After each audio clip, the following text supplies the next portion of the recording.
እንግዲህ እኛ መጀመሪያ ስንጀምር ጥቂቶች ነን። በዚህ ምድር የመጡ አስተማሪዎች ነበሩ። እኛ ጌታን ተቀብለን ወደዚህ መጣን። የበዛን 10 ቤት 16 17 ስንደርስ ቦታ ጠየቅን። ያው ከብዙ ችግር በኋላ ጥቂት የመረብ ኳስ የምታክል ቦታ አገኘን፣ የአምልኮ ቦታ ማለት ነው። ከዛ በኋላ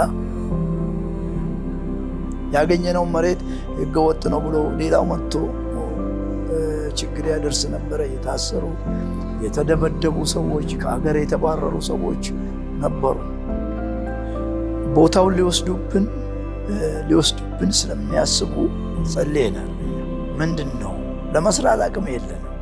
ስለዚህ ስንጸልይ ትምህርት ቤት መስራት እንዳለብን ተሰማን።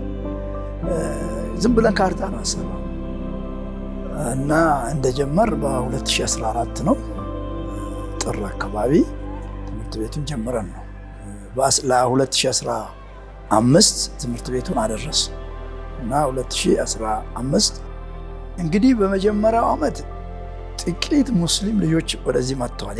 አስተማሪዎች እኛን ያስተምራሉ ብሎ የሚያስቡ መጡ።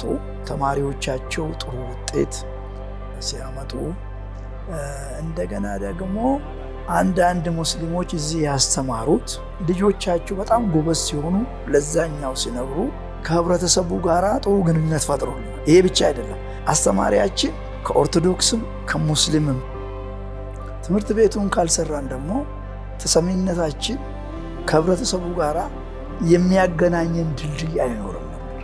ባይሰራ ነው ይናል በፍጹም ኡሱማኒ ባሩምሳፍ አሲ በናሙ ባቴ ከራ ካናን ገንኝቴን ወሊጥ ዱፌን ነማ እንጅሩ ቱሬ ጋሩ አማኒ ባሩምሳፍ አሲ ኡማሜ ጀና ሳምኒ ማርቲኖ ዱፌ ወላርጋ ጃላላን ቶኩማዳን ኢጆላ አሲ በርሲፈታ ጅራ ጃላላ ኡሜራ ቶኩማ ኡሜራ ኡዱና አሲ ዳባቱ ባቴ ቶኩማን እንጅሩ ጃላል ሊሙቅላቱ ወጭ በርባዴት